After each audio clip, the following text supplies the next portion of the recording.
Hello and welcome to another session of classical motion of a single particle. We simply discuss some typical problems, actually two very usual situations where we encounter the simple harmonic oscillations.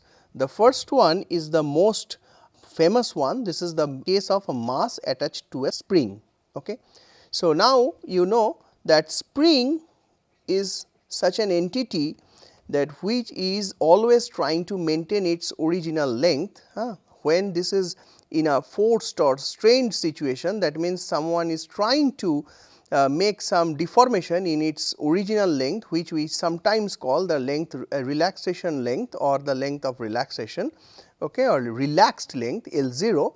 If someone tries to deform the spring by just changing its length L0 in two ways, let us say by expanding or by compressing this. So, when this deformation is very weak, then the spring is actually gives a force by virtue of its property called stiffness, okay, which is given by the spring constant K.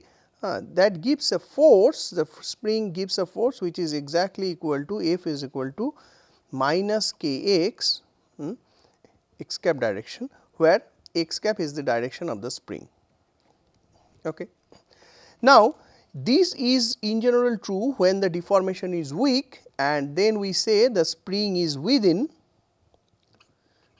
the so called elastic limit. Spring is within the elastic limit,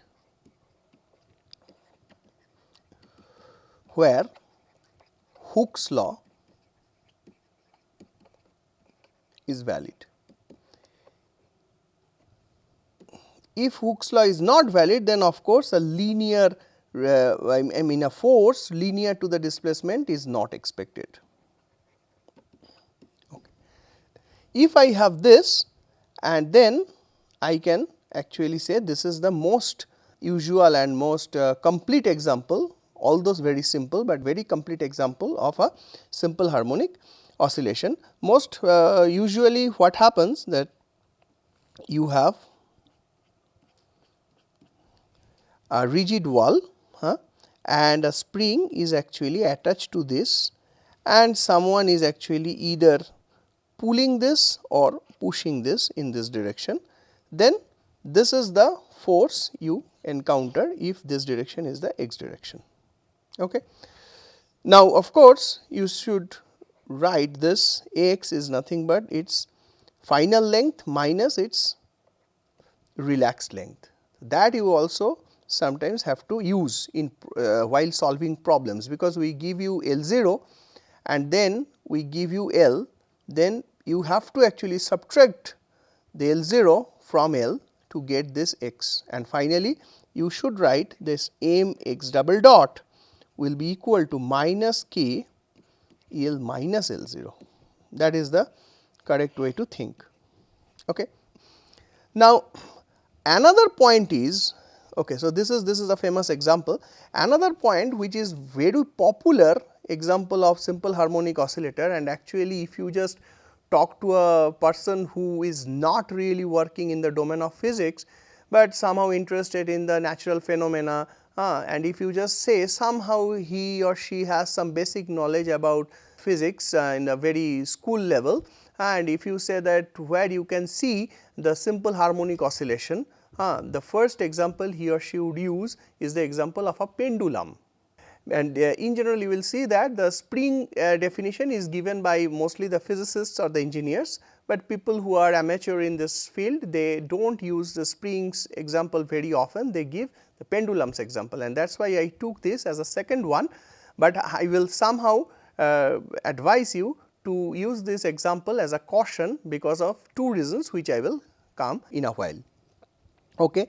So, the pendulums example is very simple, is that there is a rigid ceiling type of thing and you have a string which is attached to this ceiling, and at the end of the string there is a point mass m which is hanging, okay, vertically, and there is no other disturbances at this moment on this pendulum. Now, someone just took the pendulum a little bit, and the assumption is, and then the bob or the small mass point comes here. The assumption is on the string is that the string should be massless and the string is also inextensible. So, that means if I just take the bob over here, the string length will not change. Okay. So, if this is L, this should be L. So, it will actually expected to describe a circle, imaginary circle over here with radius L. Okay. If we do that, then if this angle theta is very small, then again for this theta we will have a simple harmonic oscillation. That is true. But why we have to take caution for this, I am coming to that point. Okay. So, just I am trying to first solve the dynamics of this equation, and that is actually a very actually a complementary topic which is actually needed to be discussed in this discussions on when we are discussing on the central force motions. So, you will see that is very interesting, that when the bob is here, the bob is acted upon by several forces. One is the tension force, another is the weight of the bob, which is mg vertically downwards. Okay. Now, since the mg is vertically downward, you can actually have two components. One is radially outward direction for the bob, and the another component which will be this tangentially cross radial component. Okay. Radially, so this angle is theta, because this angle is theta. So, radially you have mg cos theta, and cross radially the tangentially will be mg sin theta. Now, you see when you just release the bob, just pulling a little bit over here, then the bob will come back to this position because of this component of the force. Okay.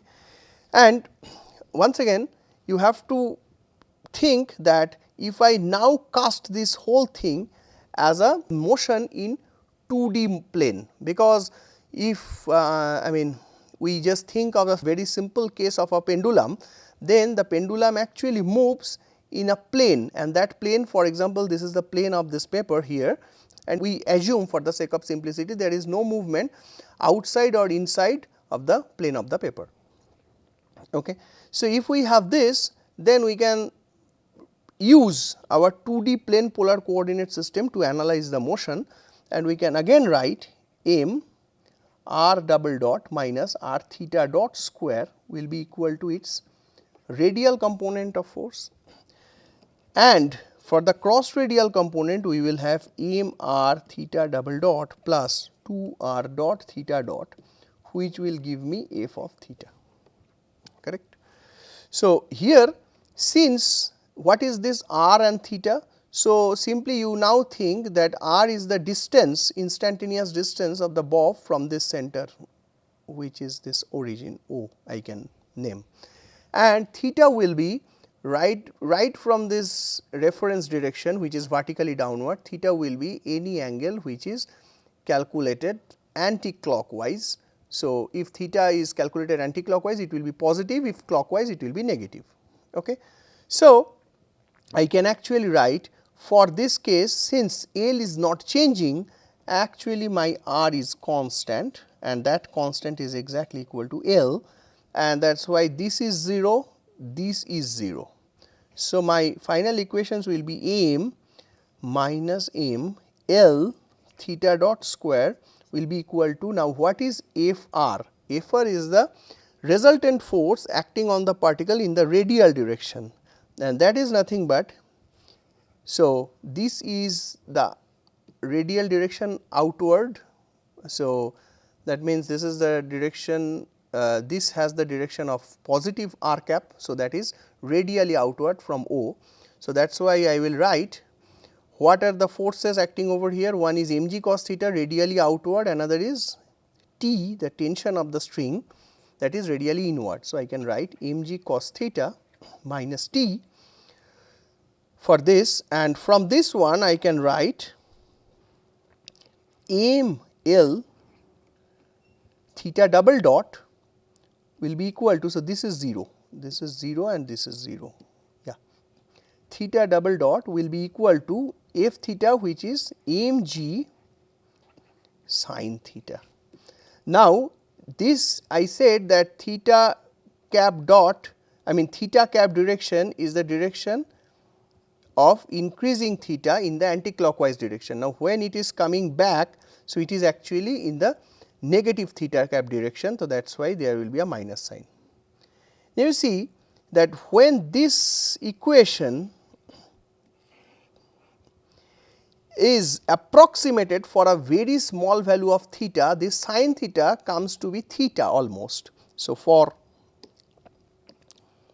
theta tends to 0, sin theta tends to theta, and then your m L theta double dot becomes minus mg theta almost.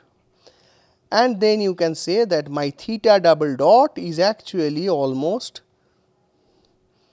g by L theta with a minus sign, and you have theta double dot plus g by L theta, which is equal to 0. It looks like an equation for theta, where theta is expected to execute simple harmonic oscillation. But remember, first of all, this is not in general true for arbitrary theta. It is only true when the theta is very small, tending to 0. And another thing is that this is not even for small theta, this is not a simple harmonic oscillator in displacement, but it is for the theta, that is the angular displacement. Okay. And final point, what is very important here for the readers or for the students, is that this is not a central force situation at all. So, if we try to think this as a central force, okay, as an extension of the central force, like let us say where F is equal to minus Kr, and from that I just do that the analysis of the simple harmonic oscillations, then this case is not that. This case is a highly non-central force, and that you can easily see because it has a force which is directed along the theta direction or the theta cap direction. Okay. That is why I am saying, although this second example is very popular, but the physicists have to use this very carefully. Once again, this example is much more complete. This example is interesting, but you have to take caution, and it is not actually a case of a central force. Okay. Thank you.